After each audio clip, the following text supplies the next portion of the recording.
प्यारा बारो असां पंहिंजी पहिरीं वीडियो में जेको गुजरियल वीडियो हुयो उनमें असां पढ़ियोसीं त ककपटी असां कीअं लिखूं था। हाणे ककपटी खे पढ़ण जा ॿ तरीक़ा हूंदा आहिनि। हिकिड़ो त पाण पहिरीं वीडियो में पढ़ियासीं त अलफ ज़बर है, अलिफ पंदा, अलफ ज़ेर, अल्फिए ज़ेरी, अल्फेशु, अल्फा पेशु, अल्फिए, अल्फिए ज़बर है, अल्फा ओ, अल्फा ज़बर आओ, बे ज़बर ब, बे अलिफ बा, बे ज़ेर ब, बये ज़ेर बी, बे पिशबू, बेवा पिशबू, बये बे, बये ज़बर बे, बेवा बो, बेवा ज़बर बो। त कुछ जेके उस्ताद हूंदा आहिनि उहे अञा बहितर तरीक़े सां ॿारनि खे ईअं सम्झाईंदा आहिनि त हिकिड़ो ई आवाज़ जेको आहे ॿारनि खे सही तरीक़े सां यादि करण जे लाइ कीअं पढ़ाईंदा आहिनि, अलिफ ज़बर ए। हाणे उहे जेके आहिनि ईअं वर्टिकल कॉलम जे हिसाब सां तव्हांखे पढ़ाईंदा। अलिफ ज़बर ए, बे ज़बर ब, बे ज़बर ब, जीम ज़बर ज, झे ज़बर झ, दाल ज़बर द, सीन ज़बर स, लाम ज़बर ल, मीम ज़बर म, हमज़ो ज़बर ए। मतलब छा थियो, जेके सिंधी पट्टी जेको असांजी अलफ ॿाराणे जी पट्टी आहे उन जा जेके अखर आहिनि उन्हनि ते मथे हिकिड़ो लाइन ॾींदासीं, उनखे सिंधी में चइबो आहे ज़बर। त उहो पंहिंजो आवाज़ जेको आहे ठाहींदो आहे अलिफ ज़बर ए, बे ज़बर ब। वरी अलिफ जे मथे जॾहिं मद ॾींदा आहियूं या अलफ बे सां गॾु अलिफ कंहिं बि अखर सां गॾु अलिफ मिलाईंदा आहियूं त उहे बि हिकिड़ो पंहिंजो आवाज़ पैदा कंदा आहिनि। जीअं अलिफ मद आ, बे अलिफ बा, बे अलिफ बा, जीम अलिफ जा, झे अलिफ झा, दाल अलिफ दा, सीन अलिफ सा, लाम अलिफ ला, मीम अलिफ मा, हमज़ो अलिफ आ।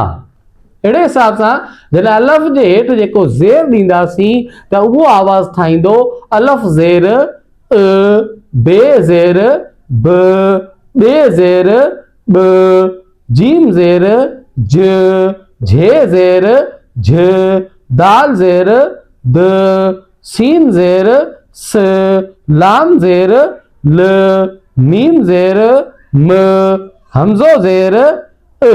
त इहे जेके आहिनि असांजा आवाज़ आहिनि ईअं ई अलफ ये ज़ेर ई, बे ये ज़ेर बी, बे ये ज़ेर बी, जीम ये ज़ेर जी, झे ये ज़ेर झी, दाल ये ज़ेर दी, सीन ये ज़ेर सी, लाम ये ज़ेर ली, मीम ये ज़ेर मी, हमज़ो ये ज़ेर ई। अहिड़े हिसाब सां अलफ अंब ते जॾहिं पेश ॾींदा आहियूं त उहो बि हिकिड़ो आवाज़ ठहींदो आहे। जीअं अलफ पेश ऊ, बे पेश बू, बे पेश बू, जीम पेश जो, झे पेश झो, दाल पेश दो, सीन पेश सो, लाम पेश लो, मीम पेश मो, हमज़ो पेश ओ। अहिड़े हिसाब सां वरी अलफ वाफ खां वरी मिलंदो आहे त अल्फ वा पेश, अलफ वा पेश ऊ, उहो आवाज़ हिकिड़ो थींदो आहे ऊ बू। त अलफ वा पेश ऊ, बे वा पेश बू, बे वा पेश बू, जीम वा पेश जू, झे वा पेश झू, दाल वा पेश दू, सीन वा पेश सू, लाम वा पेश लू, मीम वा पेश मू, हमज़ो वा पेश ऊ। अहिड़े हिसाब सां जॾहिं अलफ सां गॾु ये मिलंदो आहे त उहो आवाज़ ठाहींदो आहे अलफ ये ए, बे खां गॾु ये मिलंदो आहे त बे ये बे, बे ये बे, जीम ये जे, झे ये झे, दाल ये दे, सीन ये से, लाम ये ले, मीम ये मे, हमज़ो ये ए। अहिड़े हिसाब सां साॻियो आवाज़ आहे हुनजे मथे ज़बर अचे थी त अलफ ये ज़बर ए, बे ये ज़बर बे, बे ये ज़बर बे, जीम ये ज़बर जय, झे ये ज़बर झय, दाल ये ज़बर दय, सीन ये ज़बर सय, लाम ये ज़बर लय, मीम ये ज़बर मय, हमज़ो ये ज़बर अय। अहिड़े हिसाब सां अलफ़ सां गॾु जॾहिं वाढो मिलंदो आहे त उहो बि हिकिड़ो नओं आवाज़ पैदा कंदो आहे। अलफ़ वा औ, बे वा बो, बे वा बो, जीम वा जो, झे वा झो, दाल वा दो, सीन वा सो, लाम वा लो, मीम वा मो, हमज़ वा ओ।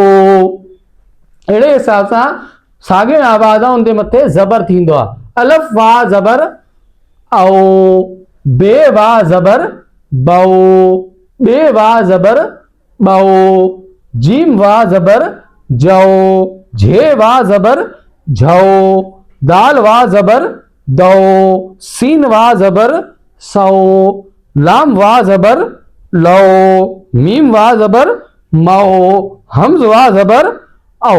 त प्यारा वारो इहो असांजी सिंधी ककपटी में ॿ तरीक़ा हूंदा आहिनि। ॿई तरीक़ा पाण पढ़िया आहियूं। हिकिड़ी पंहिंजी गुज़िरियल वीडियो में, हींअर पाण पढ़िया आहियूं त माना अलफ़ ज़बर वारा आवाज़ अलॻि सां, मद वारा आवाज़ अलॻि सां, अलफ़ जे हेठि ज़ेर ईंदो त अलफ़ ज़ेर वारो आवाज़, वरी अल्फ़िए ज़ेर ई वारो आवाज़, अलफ़ पेशू, अल्फ़ा पेशू, अल्फ़िए, अल्फ़िए ज़बर आहे, अल्फ़ा हो, अल्फ़ा ज़बर हो।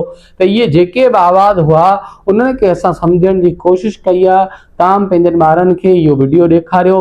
अगरि तव्हां चाहियो था त असां सही तरीक़े सां सिंधियुनि खे, असांजी ईंदड़ नसल खे सिंधी सेखारे रहिया आहियूं, त असांजे चैनल डीवा क्लास खे सब्सक्राइब कयो, लाइक कयो ऐं शेयर कयो। तव्हांजी वॾी महिरबानी।